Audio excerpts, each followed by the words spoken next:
नमस्कार, स्वागत है आपका डॉक्टर साहिब में और मैं हूं आपके साथ सौम्या राठी। इस वक्त मेरे साथ बैठे हैं डॉक्टर राजीव रंजन, जिन्हें आप कई दफ़ा हमारे चैनल पर पहले भी देख चुके हैं। डॉक्टर साहब बिहार के सबसे जाने माने फिजिशियंस में से एक हैं।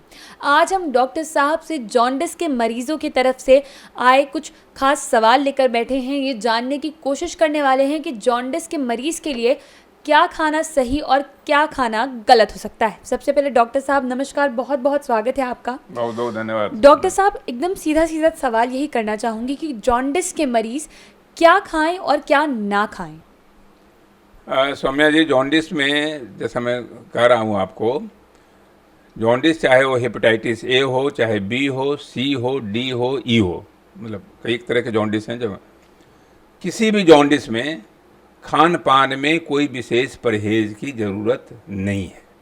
मैं आपको बता रहा हूँ, जो नॉर्मल बिलीफ है कि जॉन्डिस जब हो गया तो उबाला हुआ दीजिए, ये दीजिए, जो भी मरीज़ लाइक करता है वो दे सकता है। इवन आजकल तो ये भी आया है कि जो फैट है, जो घी है, वो भी हम लोग जॉन्डिस में दे सकते हैं।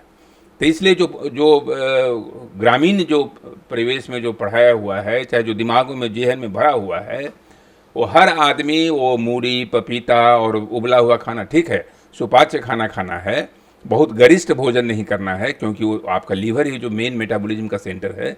लेकिन नॉर्मल डाइट जो भी होता है, चावल, दाल, सब्जी, नमक, हल्दी, सब कुछ खाना है।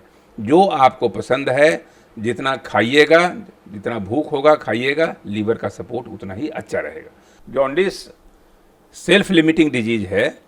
ये जब आप आराम करते हैं, लीवर को आराम देते हैं, ये खुद ब खुद 95% केस में जॉन्डिस खुद ब खुद ठीक हो जाता है। इवन जो हेपेटाइटिस बी से जो लोग इतना खौफ खाते हैं, इतने परेशान रहते हैं अगर हेपेटाइटिस बी डायग्नोसिस हो गई, उसमें भी 94 to 95% केस में ये बीमारी पूर्णतः ठीक हो जाती है।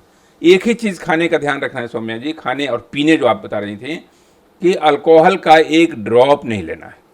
ये एकदम मस्ट है। नो कोई भी अगर अल्कोहलिक हों, चाहे जो सोशल ड्रिंकर भी हों, उनको तौबा बिल्कुल कर लेना चाहिए अल्कोहल से, अगर जॉन्डिस से उनको पूर्ण तरह से मुक्त होना है तो। Smoking and alcohol totally prohibited, मतलब इसमें कहीं कोई गुंजाइश नहीं है। लेकिन नॉर्मल खान पान में कोई नियंत्रण की ज़रूरत नहीं। जी डॉक्टर साहब, अभी आपने कहा कि एक बूंद अल्कोहल भी जो है वो आपके शरीर में नहीं जानी चाहिए अगर आप जॉन्डिस से पीड़ित हैं तो। लेकिन लोगों की अक्सर प्रवृत्ति ये रहती है कि 2 घूंट से कुछ नहीं हो जाएगा, तो उनके लिए क्या समझाएंगे कि ये 2 घूंट उनके लिए क्या साबित कर सकती है? ऐसा है सौम्या जी कि जहर का कोई परिमाण नहीं होता है। जहर आप एक बूंद भी अगर आप पॉइजन ले रहे हैं शरीर में, तो आपको उतना ही असर करेगा जितना कि 1 किलो जहर करेगा, क्योंकि जहर तो जहर है। तो जॉन्डिस जब आपने डायग्नोज कर दिया, और आप अल्कोहल से लीवर का बहुत ही गहरा संबंध है, गहरा संबंध, नेगेटिव संबंध में बता रहा हूँ, इसको अल्कोहलिक हेपेटाइटिस कहते हैं। यानी आपके अंदर अल्कोहल गया और वो लीवर को कमज़ोर करना शुरू कर दिया। तो उसमें सौम्या जी कोई बूंद का सवाल नहीं है, कोई कप का सवाल नहीं है, कोई किलो का सवाल नहीं है। अल्कोहल है, वो 1 बूंद भी उतना ही घातक हो सकता है। इसलिए 2 बूंद अल्कोहल का कोई कॉन्सेप्ट नहीं है। जब भी जॉन्डिस हो जाए, आपको ये नसीहत हमें देनी पड़ेगी कि बिल्कुल ही अल्कोहल से जितना दूरी बना के रखिएगा, उतना ही जल्दी लीवर आपका ठीक होगा। डॉक्टर साहब, जैसा कि आपने हमें ये तो बताया कि कोई खास खान पान में परहेज़ करने की ज़रूरत नहीं है, लेकिन क्या ऐसी कुछ चीज़ें हैं जो अगर एक व्यक्ति, एक जॉन्डिस का मरीज़ खाए तो फिर उसकी जो रिकवरी है वो ज़्यादा जल्दी होगी? हाँ, बिल्कुल सही सौम्या जी कि अब जैसे कार्बोहाइड्रेट डाइट है, तो जनरली माना जाता है कि ये लीवर के लिए सूदिंग होता है, क्योंकि वो ग्लूकोज जो प्रोड्यूस होता है, जिसमें लीवर को ज़्यादा स्ट्रेस देना पड़ता है, वो आपने ऊपर से कुछ ज़्यादा दे दिया। तो plenty of carbohydrate diet, vitamin C आपको फ्रूट्स वगैरह लेते रहना है।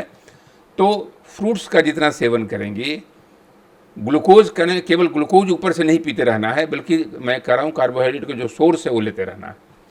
फैट डिजायरेबल नहीं है, होना नहीं चाहिए, लेकिन अगर पसंद है तो कभी तो फैट भी चल सकता है, मैं कह रहा हूँ। लेकिन protein diet, carbohydrate diet, fruits का पूरा सेवन, ताकि आपको पूरा विटामिन्स मिलता रहे, मिनरल्स मिलता रहे, और सबसे ज़रूरी है रेस्ट में रहना, बहुत ज़्यादा दौड़ भाग नहीं करना, उछल कूद नहीं करना, खाने में स्वस्थ खाना खाना। जॉन्डिस खुद ब खुद 2 सप्ताह से 3 सप्ताह के बीच में आपका दामन छोड़ देगा, आप बिल्कुल मुक्त हो जाएंगे। उम्मीद करती हूँ कि डॉक्टर साहब ने जो सारी बातें बताई हैं, आपने वो सारी बातें ठीक तरीके से सुनी और समझी होगी। इसी के साथ बहुत जल्द मुलाकात होगी डॉक्टर साहब के अगले एपिसोड में। तब तक के लिए अगर वीडियो को फेसबुक पर देख रहे हैं तो पेज को लाइक करें, यूट्यूब पर देख रहे हैं तो चैनल को सब्सक्राइब करें। कमेंट सेक्शन में या मेल बॉक्स के माध्यम से आप हमें बता सकते हैं कि डॉक्टर साहब से आपके क्या सवाल हैं। धन्यवाद।